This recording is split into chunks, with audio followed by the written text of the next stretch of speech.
میرے واجب الاحترام دوستو بزرگوں، میں نے آپ کے سامنے قرآن مجید فرقان حمید میں سے ایک آیت مبارکہ تلاوت کی ہے۔ میں اس کا سادہ سا مفہوم عرض کرنا چاہتا ہوں۔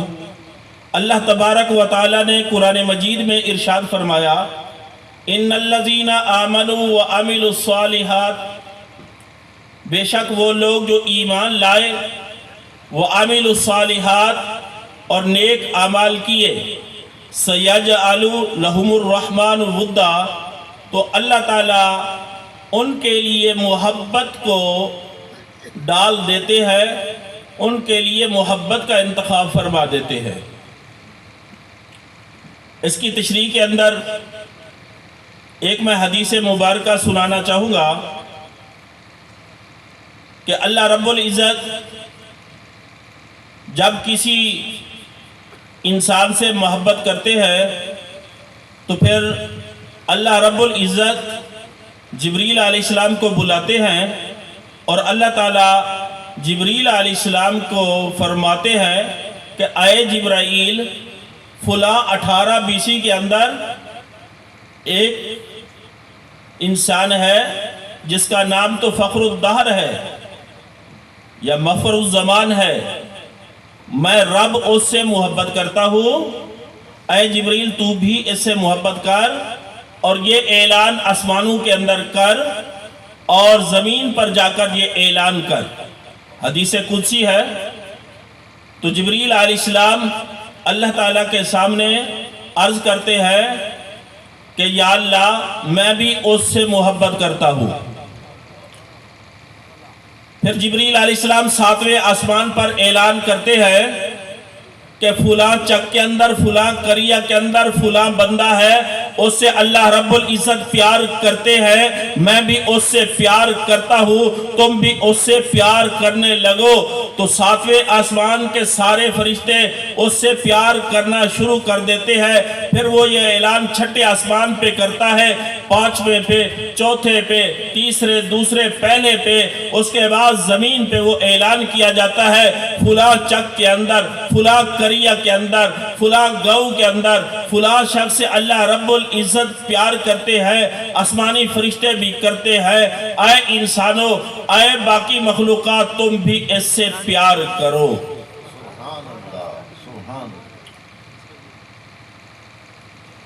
تو جن کے دل صاف ہوتے ہیں ان میں حسد، کینہ، بغض، کوئی عداوت نہیں ہوتا، وہ سارے انسان اس سے پیار کرنا شروع کر دیتے ہیں، اس سے عشق کرنا شروع کر دیتے ہیں۔ اور جن کے دل میں کینہ، بغض ہوتا ہے، وہ بیچارے بیمار ہوتے ہیں، ان کے علاوہ ساری مخلوقات اس سے پیار کرتی ہے، سارے انسان اس سے پیار کرتے ہیں۔ اور یہاں جو اجتماع ہے، اب دیکھو یہ سب کے سب میں آپ حضرت کے عشق کے اندر، محبت کے اندر یہاں کھچے چلے آئے۔ میں نے حضرت کی صحبت سے فائدہ اٹھایا۔ دنیا کے اندر ہزاروں لوگ ایسے ہوں گے جنہوں نے حضرت کی صحبت تو حاصل نہیں کی، حضرت سے ملاقات بھی نہیں، لیکن ان کے دلوں میں بھی حضرت کی محبت موجود ہے۔ یہ وہ جبریل علیہ السلام کے اعلان کی برکت ہے۔ آپ کہیں پہ تذکرہ کریں اس خانقاہ کا، ایسے ہزاروں لاکھوں افراد ملیں گے، ابھی تک وہ خانقاہ آئے نہیں، پہنچے نہیں، ان کے دلوں میں محبت موجود ہے۔ تو یہ مقام ولایت ہے کہ اللہ تعالیٰ اس سے محبت کرتے ہیں، تمام فرشتے اس سے محبت کرتے ہیں، اور انسان محبت کرتے ہیں، باقی مخلوقات اس سے محبت کرتی ہے۔ اللہ رب العزت نے اس کے حصول کے لیے 2 باتیں عرض فرمائی۔ ایک بات ذہن نشین کریں، جو نبوت ہوتی ہے وہ عطائی ہوتی ہے۔ کوئی جتنا بھی مجاہدہ کر لے، جتنی بھی مشقت کر لے، عبادت کر لے، دعائیں مانگ لے، کوئی نبی نہیں بن سکتا، کسی کے بس میں نہیں۔ اور یہ جو ولایت ہے یہ کسبی چیز ہے، محنت کے ساتھ، شیخ کی توجہ کے ساتھ اس مقام کو حاصل کیا جا سکتا ہے، اگرچہ درجات اس میں مختلف ہے۔ اس درجے کو نہیں پہنچے گا، کسی نہ کسی درجے کو وہ پہنچ جائے گا۔ تو اللہ تعالیٰ نے یہاں اپنی محبت کے لیے دو باتیں ارشاد فرمائی، ان الذین آمنوا وعملوا الصالحات، بے شک وہ لوگ جو ایمان لائے، وعملوا الصالحات اور نیک اعمال کیے، سیجعل لهم الرحمن ودا، ان کے لیے محبت ڈال دی گئی۔ یہ اللہ کی طرف سے اعلان ہوتا ہے، چونکہ ہم اس خانقاہ کے اندر آئے ہیں اور ہم اپنی اصلاح کے طالب ہیں، اور میں ایک طالب علم ہوں، تو طالب علمانہ گفتگو کرنا میں پسند کر رہا ہوں کہ ہم طالب علم ہیں، طلب کے ساتھ آئے ہیں، تو یہ دو کام کون سے؟ ایمان اور اس کے بعد عمل صالح۔ ہم یہاں سے یہ سیکھ کے جائے، یہ جذبہ لے کے جائے کہ ہم بھی کوشش کریں گے کہ کسی نہ کسی درجے سے کوئی ایسا وقت آئے کہ ہم دو کام کرنے والے بن جائے، اور اللہ تعالیٰ کی طرف سے اعلان ہو کہ اس کے ساتھ بھی محبت کرو، اگرچہ درجہ الگ ہو۔ تو ایمان کے متعلق تین باتیں میں عرض کرتا ہوں۔ پہلی بات تو یہ ہے کہ یہ ایمان بڑھتا بھی ہے، کم بھی ہوتا ہے۔ امام بخاری رحمۃ اللہ علیہ نے بھی ایمان کے بڑھنے پہ اور کم ہونے پہ پورا باب باندھا ہے۔ قرآن مجید کے اندر بھی ہے، لِيَزْدَادُوا إِيمَانًا مَعَ إِيمَانِهِمْ فَزَادَتْهُمْ إِيمَانًا۔ اس کے علاوہ اور بھی بہت ساری آیات کے اندر ایمان کے بڑھنے کا ذکر ہے کہ ایمان بڑھتا رہتا ہے۔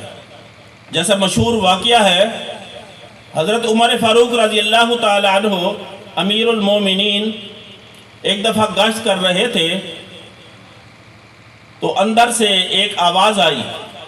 اماں نے اپنی بیٹی کو حکم دیا کہ دودھ کے اندر پانی ملا دو۔ بیٹی نے عرض کیا کہ اماں، امیر المومنین نے منع کیا ہے، پانی ملانے سے منع کیا ہے۔ تو بیٹی نے بڑا پیارا جواب دیا۔ اماں نے کہا کہ امیر المومنین کیا دیکھ رہا ہے اس وقت؟ تو بیٹی نے بڑا پیارا جواب دیا کہ اماں، امیر المومنین نہیں دیکھ رہے، عمر نہیں دیکھ رہا، لیکن عمر کا رب تو دیکھ رہا ہے۔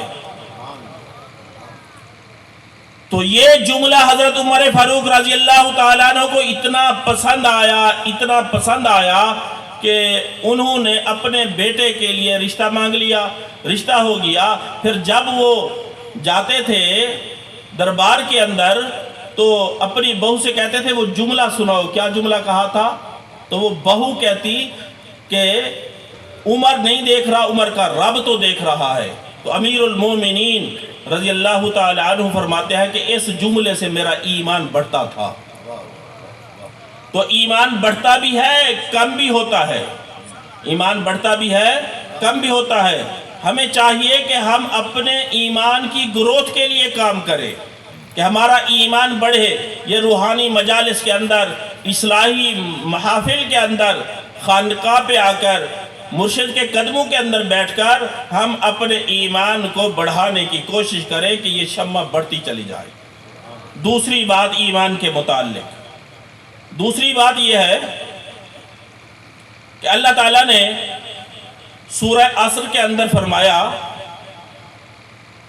وَالْعَصْرِ إِنَّ الْإِنسَانَ لَفِي خُسْرٍ، قسم ہے زمانے کی، بے شک سارے انسان گھاٹے میں ہیں۔ اس کے بعد اللہ تعالیٰ نے استثناء فرمایا، إِلَّا الَّذِينَ آمَنُوا، سوائے ان لوگوں کے جو ایمان لائے۔ تو سارے انسان گھاٹے میں کیسے ہیں؟ گھاٹے میں اس لیے ہے کہ جو انسان پیدا ہوتا ہے اس وقت سے اس کی زندگی تھوڑی ہونا شروع ہو جاتی ہے۔ ہم سالگرہ منا رہے ہیں کہ بڑا ہو گیا، اصل در حقیقت جو بچہ پیدا ہوا وہ چھوٹا ہو رہا ہے۔ وہ 60 سال زندگی لے کے آیا، ایک دن گزرا تو 60 سال سے ایک دن کم ہو گیا، ایک سال گزرا 1 سال کم ہو گیا۔ تو یہ ایسی تجارت ہے، زندگی ایسی تجارت ہے جس کے اندر خسارہ ہے، یہ انویسٹمنٹ ختم ہونے والی ہے۔ گویا کہ یہاں زندگی کو انویسٹمنٹ قرار دیا، راس المال قرار دیا کہ یہ زندگی کی جو بہاریں ہیں یہ ایسی انویسٹمنٹ ہے کہ ہر روز ایک کم ہو جاتی ہے، ہر روز ایک بہار کم، ہر روز ایک بہار کم۔ یہ ایسا کاروبار ہے جیسے کسی نے پھٹے پہ برف رکھی، اس کو بیچ لو نفع کما لو ٹھیک ہے، ورنہ شام کو یہ پگھل کے پانی بن جائے گا، برف ختم ہو جائے گی۔ تو اللہ تعالیٰ نے جو ہمیں زندگی عطا فرمائی یہ بھی ایسی انویسٹمنٹ ہے، اس کو اچھی جگہ پہ لگائے، ہر روز اس سے نفع اٹھا لے، فائدہ حاصل کر لے، ورنہ زندگی نے گزر جانا ہے، پوچھنا نہیں۔ زندگی اور موت کے درمیان ایک سانس کا فاصلہ ہے، جب وہ آخری سانس نکلا تو ہم میت، یہ سب کچھ ادھر رہ جائے گا۔ تو یہ زندگی جو ہے یہ تجارت ہے۔ اللہ تعالیٰ نے قرآن مجید میں دوسری جگہ بھی اس طرف توجہ دلائی۔ اللہ تعالیٰ نے ارشاد فرمایا یا ایھا الذین آمنوا هل ادلکم علی تجارت تنجیکم من عذاب علیم، کہ تمہیں کوئی ایسی تجارت نہ بتاؤں کہ جس سے تم آخرت کے عذاب سے بچ سکو۔ تو جب یہ زندگی ہر روز کم ہو رہی ہے تو ہمیں ہر روز اس سے نفع اٹھانا چاہیے۔ کوئی برف والا یہ نہیں کہتا کہ میرا ایک بلاک بچ گیا ہے تو 1000 روپے کا، تو شام کو پانی بن جائے کوئی بات نہیں۔ برف والا ایک بلاک ضائع نہیں ہونے دیتا۔ ہم پورا دن پورا مہینہ کیسے ضائع کر دیتے ہیں کہ عبادات نہیں کرتے، احکامات پہ عمل نہیں کرتے، نماز نہیں پڑھتے۔ تو ہمیں اس طرف بھی توجہ دینی چاہیے۔ اور تیسری بات ایمان کے متعلق، تیسری بات یہ ہے کہ کیسے پتہ چلے گا کہ ہمارا ایمان جو ہے یہ معیار کے مطابق ٹھیک ہے، کام چل رہا ہے۔ اس کے لیے ایک حدیث پاک ہے۔ ایک دفعہ صحابہ کرام رضوان اللہ تعالی علیہم اجمعین آقا صلی اللہ علیہ وسلم کے سامنے ہے، تو یہی سوال صحابہ کرام رضوان اللہ تعالی علیہم اجمعین نے کر دیا اور ہمارے مزے ہو گئے، جواب آ گیا۔ صحابہ کرام رضوان اللہ تعالی علیہم اجمعین نے عرض کیا یا رسول اللہ مل ایمان، ایمان کیا ہے؟ تو سادہ سا سوال۔ صحابہ کرام رضوان اللہ تعالی علیہم اجمعین عربی اللسان تھے، انہیں ایمان مفصل کا پتہ تھا کہ آمنت باللہ و ملائکتہ و کتبہ و رسلہ والیوم الآخر، ان کے معنی مفہوم ہم سے زیادہ جانتے تھے۔ سوال کی منشا یہ تھی کہ یا رسول اللہ آپ کوئی نشانی بتا دیں، ہم وہ نشانی دیکھیں اور ہم مطمئن ہو جائیں کہ ہمارا ایمان ٹھیک ہے۔ یہ سادہ سا سوال، تو آقا صلی اللہ علیہ وسلم نے سادہ سا جواب ارشاد فرمایا۔ آقا صلی اللہ علیہ وسلم نے ارشاد فرمایا اذا سرت کا حسنت کا وساعت کا سیئات کا فانت مؤمن، جب تمہیں نیکیاں اچھی لگے اور جب تمہیں گناہ برے لگے، فانت مومن، پکی بات ہے تمہارے اندر ایمان ہے۔ مسئلہ ہی حل کر دیا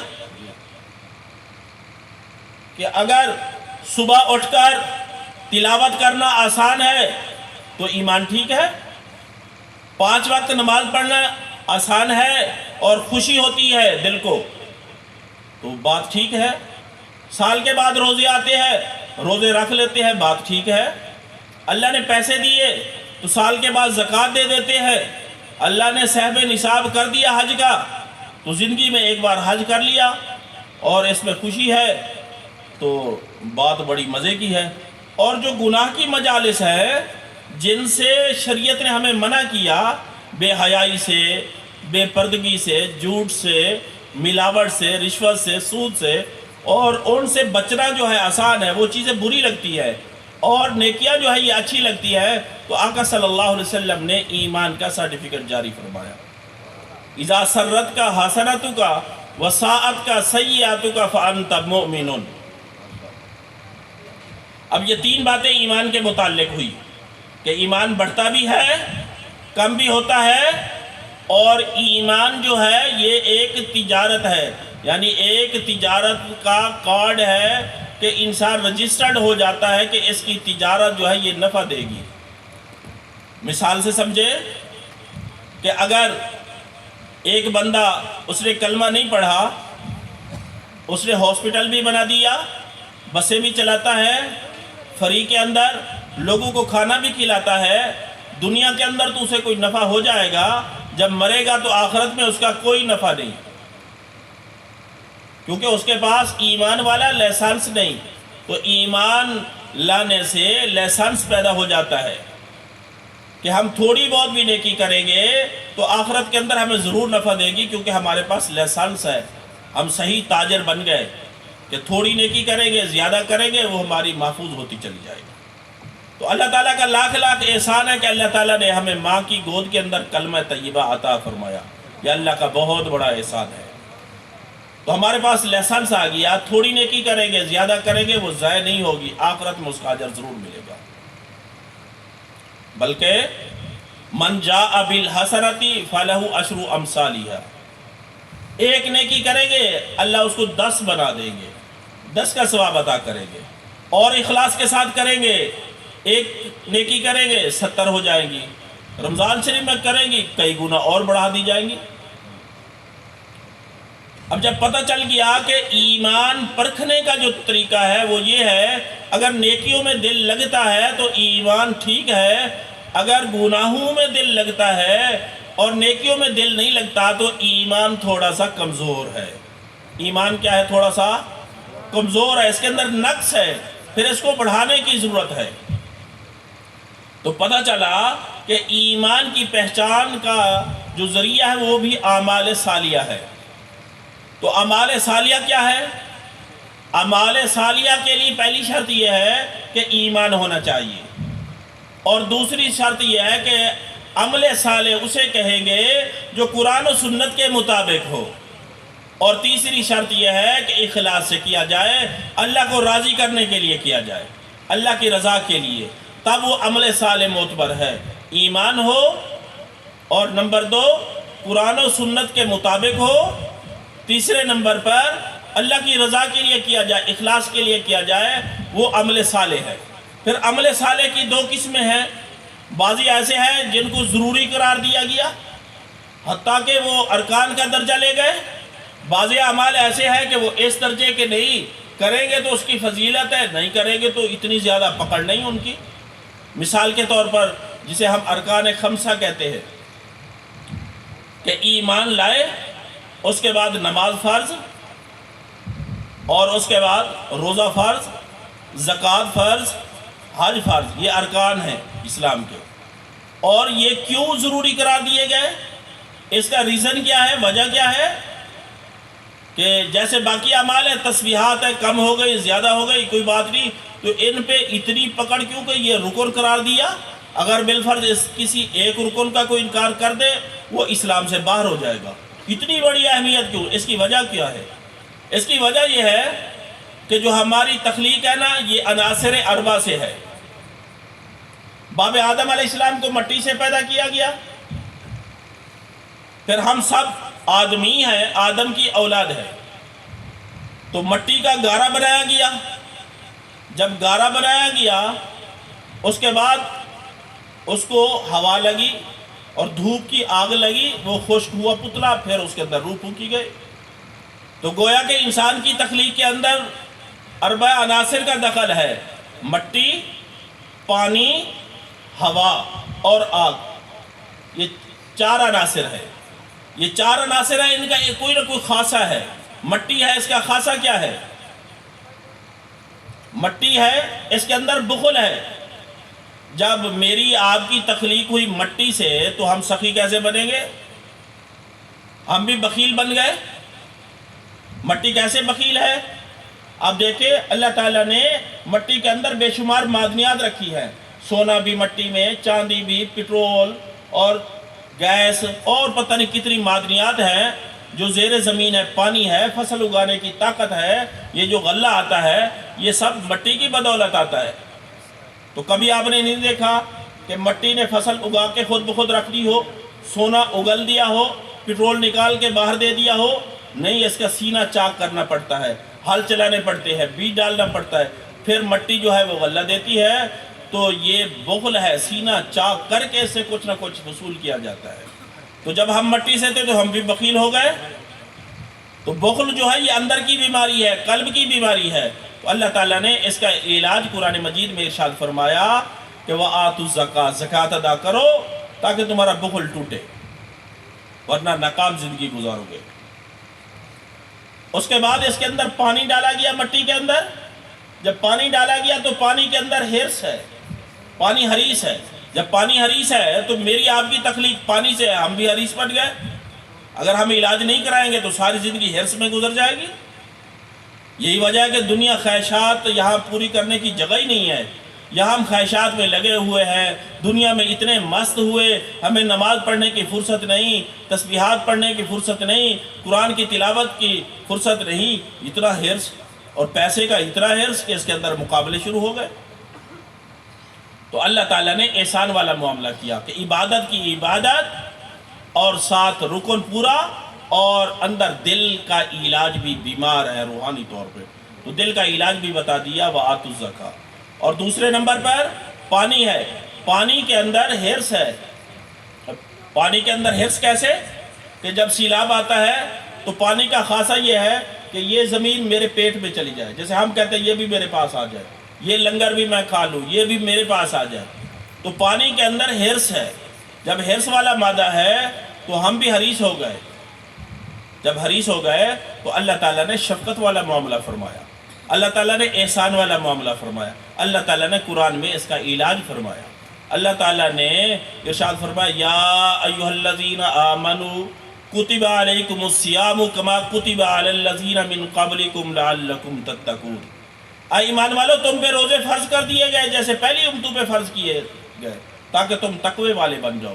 کہ روزہ ہے، شربت سامنے ہے، پانی سامنے ہے، ہرس ہے، جی چاہتا ہے پی لو، لیکن اللہ کی مان کے پانی نہیں پیتے۔ اللہ یہ سبق سکھا رہے ہیں کہ کبھی کسی سے رشوت کے پیسے نہیں لینے، سود کا کام نہیں کرنا، کسی کا حق نہیں دبانا، یہ ہمارے ہرس کا علاج ہو رہا ہے۔ تیسرے نمبر پر ہوا لگی تو ہوا بادشاہ چاہتی ہے، ہم سارے بادشاہ ہیں، چھوٹے چھوٹے بچے بھی ہوتے ہیں کہ میں بادشاہ تو وزیر، تو ہر ایک بادشاہ بن گیا۔ تو اللہ تعالیٰ نے اس کا بھی علاج قرآن مجید کے اندر ارشاد فرمایا وَلِلَّهِ عَلَى النَّاسِ حِجُّ الْبَيْتِ مَنِ اسْتَطَاعَ إِلَيْهِ سَبِيلًا، کہ تم پہ حج فرض کر دیا گیا کہ تاکہ بادشاہت کا علاج ہو۔ عرفات کے میدان کے اندر سب دو چادریں پہن کے آؤ، سر پہ ٹوپی نہیں، پاؤں کے اندر بند جوتا نہیں، جرابے نہیں، کوئی شاہی جبہ کبا نہیں، تو سارے ایک لباس کے اندر آؤ، کھلے میدان کے اندر بیٹھو، پھر بتاؤ تم میں سے بادشاہ کون ہے۔ اللہ نے یہ بھی ہمارا علاج فرمایا۔ اور چوتھے نمبر پر آگ، تو آگ کے اندر تکبر ہے۔ شیطان بھی کہتا تھا کہ میں آگ سے پیدا ہوا ہوں، میں کیوں سجدہ کروں؟ اللہ تعالیٰ نے فرمایا فَاخْرُجْ مِنْهَا فَإِنَّكَ رَجِيمٌ، دفع ہو جا، نکل جا۔ تو آگ کی وجہ سے تکبر پیدا ہوتا ہے۔ جب ہماری تخلیق میں آگ کا دخل ہے تو اس وجہ سے ہر انسان کے اندر تکبر تعالی ہے، اور اللہ تعالیٰ کو یہ انتہائی ناپسند ہے، انتہائی ناپسند ہے۔ جب یہ بڑی بیماری تھی تو اللہ تعالیٰ نے اس کا علاج قرآن مجید کے اندر 700 مرتبہ ارشاد فرمایا۔ اللہ نے فرمایا وَأَقِیمُوا الصَّلَاةَ، نماز قائم کرو۔ تیرے اندر تکبر ہے، اللہ کے سامنے ہاتھ باندھو، اللہ کی ثنا پڑھو اور اللہ کی حمد بیان کرو۔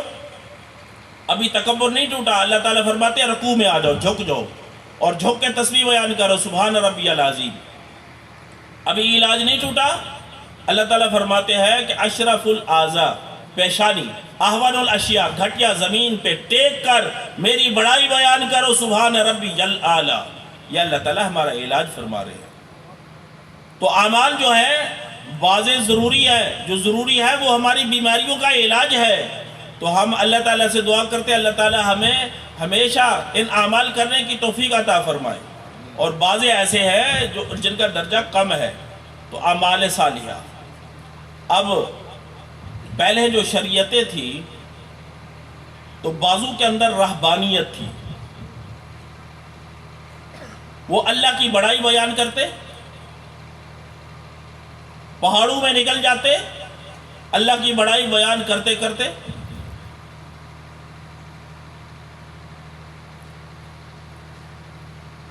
اللہ تعالیٰ نے جو ہمیں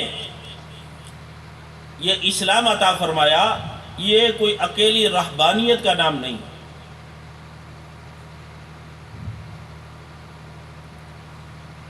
بلکہ اللہ تعالیٰ نے ہمیں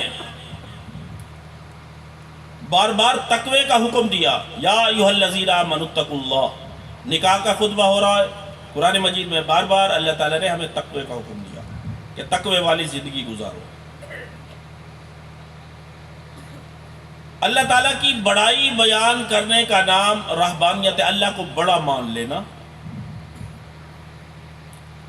اور اپنے آپ کو چھوٹا مان لینا، اسے خشیت کہتے ہیں. ہم کہتے ہیں نماز پڑھو خشوع اور خضوع کے ساتھ.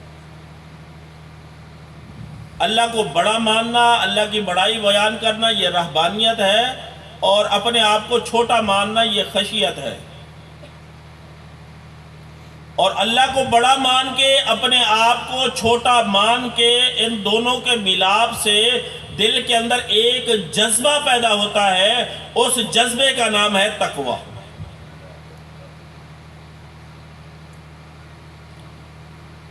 صحابہ کرام رضوان اللہ تعالی علیہم اجمعین نے عرض کیا کہ یا رسول اللہ این التقوی، تقوی کہاں ہوتا ہے؟ آقا صلی اللہ علیہ وسلم نے ارشاد فرمایا التقوی ہاہنا، التقوی ہاہنا، التقوی ہاہنا. تقوی یہاں ہوتا ہے. تو جیسے ایمان کو بڑھانا ہے، اعمال صالحہ کرنے ہیں، تو ایسے گناہوں سے بچنا ہے. اور گناہوں سے بندہ تبھی بچتا ہے کہ دل کے اندر تقوی والی صفت ہو. اب اس کو کیسے چیک کرنا کہ دل کے اندر تقوی والی صفت ہے؟ اللہ تعالیٰ نے بے شمار نعمتیں دی ہیں، جو نعمتیں ہیں ان کے کنٹرول کا بھی طریقہ بتایا. اللہ تعالیٰ نے ایک کو موٹر سائیکل دی، موٹر سائیکل بھی نعمت، اس کی ایک بریک ہے کہ جب کوئی حادثہ ہو تو بریک سے کنٹرول کرو. کار دی چھوٹی ہے تو اس کے لیے بریک بھی چھوٹی کی ضرورت، بڑی کار تو بڑی بریک کی ضرورت کنٹرول کرنے کے لیے. تو اللہ تعالیٰ نے ہمارے جسم کے اندر بے شمار نعمتیں رکھی، آنکھیں دیکھنے کے لیے، کان سننے کے لیے، ناک سونگھنے کے لیے، زبان بولنے کے لیے، ہاتھ پکڑنے کے لیے، پاؤں چلنے کے لیے. تو اس کی جو بریک ہے وہ تقوی ہے، وہ دل کے اندر ہے. اب اسے چیک کرتے رہنا چاہیے. اگر ہم عورتوں سے گزر رہے ہیں، اگر ہماری بریک ٹھیک ہے، ہماری آنکھیں فوراً جھک جائیں گی، تو کہو الحمدللہ بریک ٹھیک ہے، بریک پہ زور آئے، آنکھیں جھک گئی. اگر آنکھیں پھاڑ کے ہم عورتوں کو دیکھتے ہیں تو بریک فیل ہے. جیسے گاڑی کی بریک فیل ہے تو ایکسیڈنٹ ہے، اور جب تقوی والی بریک فیل ہے تو جب کسی لڑکی سے آنکھ لگ گئی تو اس کا مطلب یہ ہے کہ ہماری بریک فیل ہو چکی ہے. اب ہمیں فوری طور پہ علاج کی ضرورت ہے، فوری طور پہ علاج کی ضرورت ہے. اگر کوئی رشوت کے پیسے آ رہے ہیں، اللہ نے کوئی عہدہ دے دیا، سیٹ دے دی، طاقت دے دی، منصب دے دیا، اگر آپ کے ہاتھ کانپے، وہ پیسے آپ وصول نہ کرے تو اللہ کا شکر ادا کرے، الحمدللہ بریک ٹھیک ہے. نہیں تو پھر علاج کی ضرورت ہے فی الفور.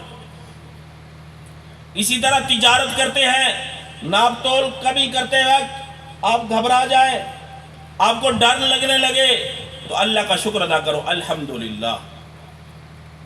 اگر ڈر نہ لگے، ناپ تول میں کمی بیشی کرتے وقت، ملاوٹ کرتے وقت، اور جتنے بھی گناہ کے کام ہیں، تو اس کا مطلب یہ بریک فیل ہے. اگر گاڑی کی بریک فیل ہو تو تصادم ہوتا ہے، ایکسیڈنٹ ہوتا ہے، حادثہ ہوتا ہے. تو یہ ہم روز حادثے کریں گے تو پھر کامیاب کیسے ہوں گے؟ اب اس کا علاج کہاں سے ہوگا؟ گاڑی خراب ہوئی، ورک شاپ گئے، گاڑی درست کرائی، اور تقوی والی بریک خراب ہو گئی، کہاں جائے؟ تو خانقاہ شمسیہ بدیہ کے اندر ہے۔ اور یہ اللہ تعالیٰ قرآن مجید میں ارشاد فرماتے ہیں، یا ایھا الذین آمنوا اتقوا اللہ وکونوا مع الصادقین، اے ایمان والو تم تقوی اختیار کرو، اللہ سے ڈرو۔ کیسے حاصل کرے تقوی؟ اللہ نے فرمایا وکونوا مع الصادقین، سچے لوگوں کے ساتھ جڑ جاؤ، ان کی صحبت میں بیٹھو، ان سے ایمان کی بڑھوتری سیکھو، اعمال صالحہ سیکھو، ان کی صحبت میں رہو۔ اور جب کوئی اس خانقاہ پہ حاضر ہوتا ہے تو ابتدائی وظائف بتائے جاتے ہیں، اور وہ ابتدائی وظائف کے اندر پہلی بات استغفار، کہ ایک تسبیح استغفار کی کرو، استغفر اللہ ربی من کل ذنب واتوب الیہ۔ کیا مطلب؟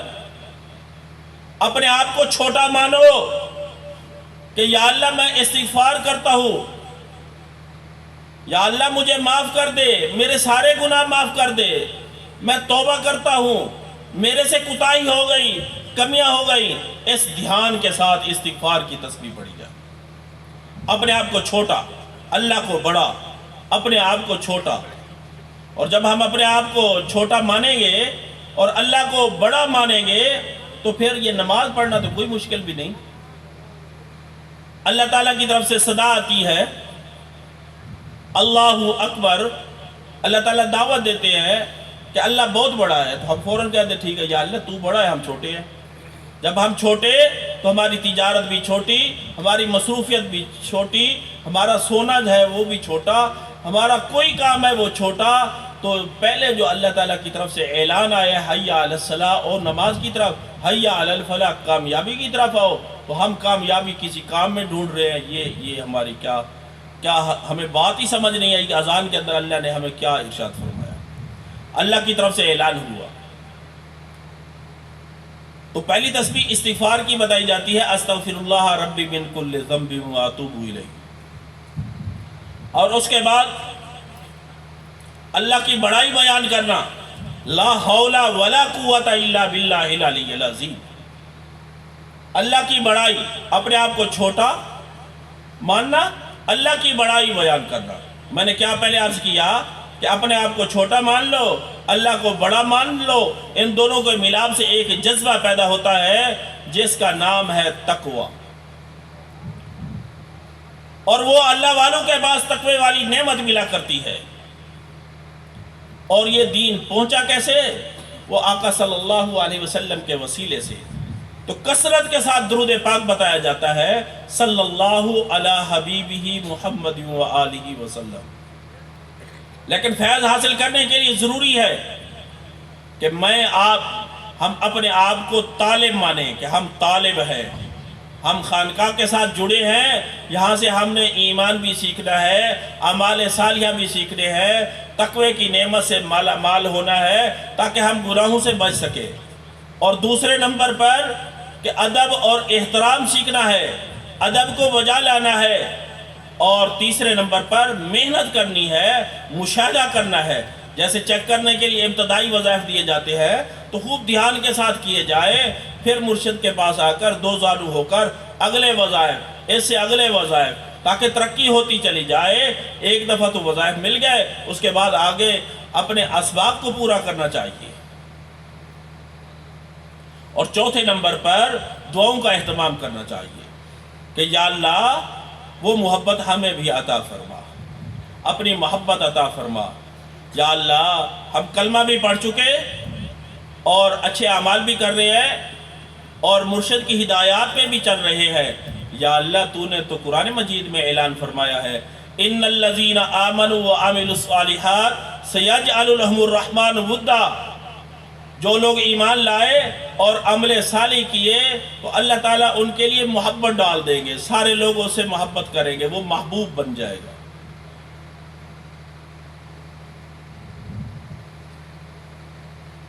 تو اعمال صالحہ سیکھنے ہیں، اور یہ خانقاہ شمسیہ بدیہ، شمس کا معنی ہوتا ہے سورج، اس کی کرنیں ہوتی ہیں، شعاعیں، روزانہ ہم اس سے نفع حاصل کرتے ہیں۔ تو حضرت شاہ ولی اللہ محدث دہلوی رحمۃ اللہ علیہ فرماتے ہیں کہ میں اپنی آنکھوں سے دیکھ رہا ہوں جو آقا صلی اللہ علیہ وسلم پہ درود پڑھتے ہیں تو آقا صلی اللہ علیہ وسلم کے روضہ اطہر سے نور کی کرنیں اس کے دل پہ پڑ رہی ہے۔